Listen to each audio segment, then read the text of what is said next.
Hello, beautiful, beautiful, beautiful, beautiful black people. I hope that this day has been a very good day for you and all of your wonderful, wonderful black loved ones, my beautiful black brothers and sisters.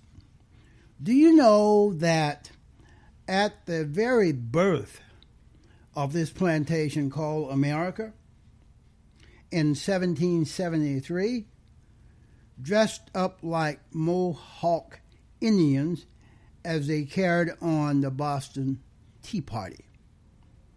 That is what those colonizers did.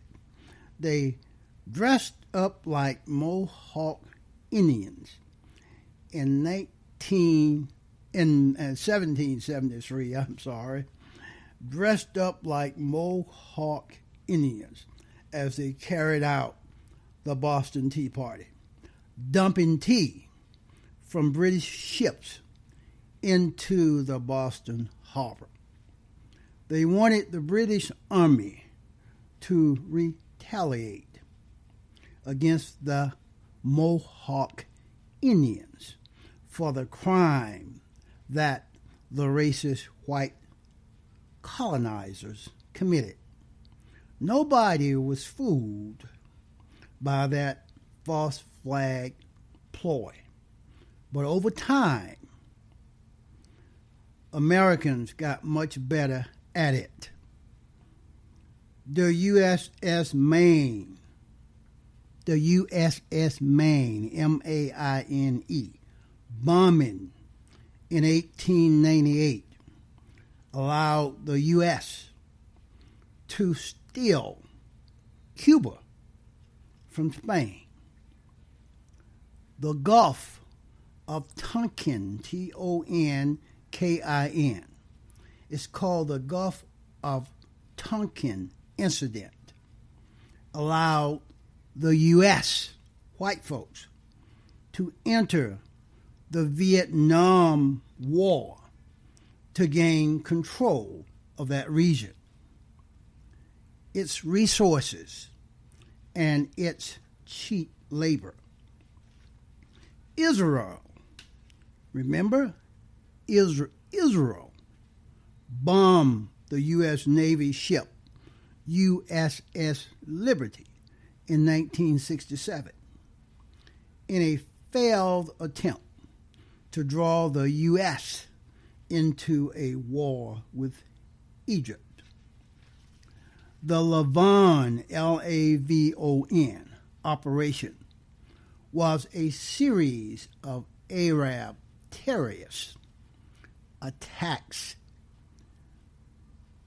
perpetrated by Israel against Western targets to generate world hatred against Arabs and Muslims.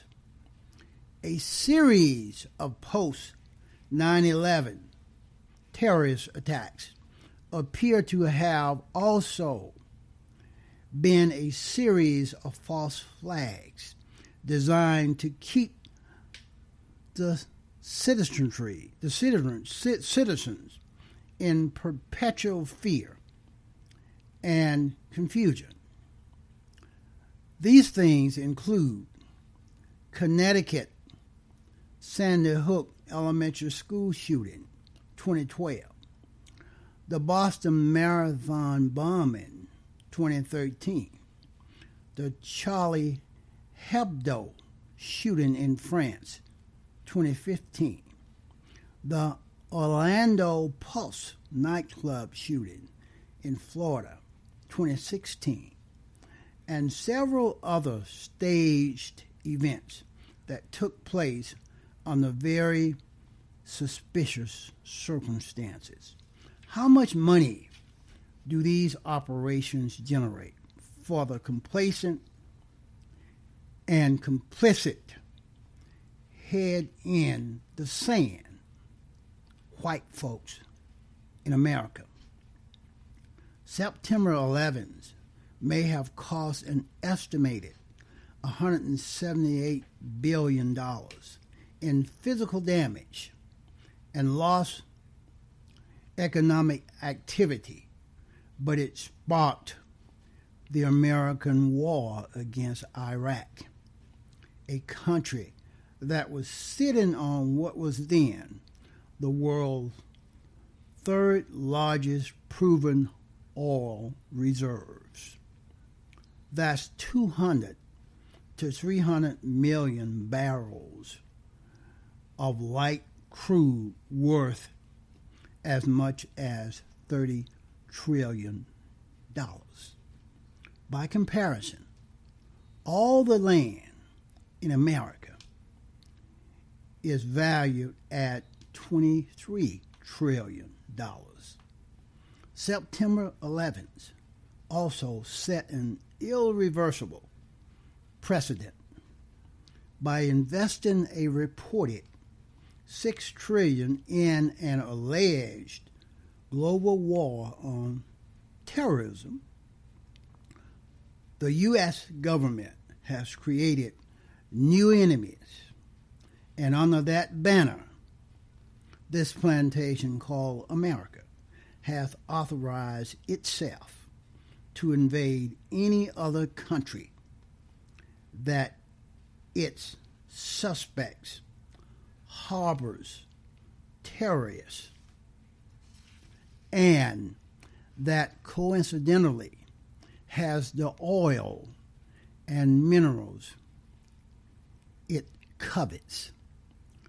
The massive infusion of capital in the global warfare industry, entirely on the basis of false flags, deceptions, make those deceptive war-mongering operations a major wealth generation strategy for white folks, for white people, my beautiful, intelligent black brothers and sisters. There it is. Think about it. That's what I have on this one. Please go to thethrasherway.libsyn.com. That will give you access to all that I do. Talk to you again soon.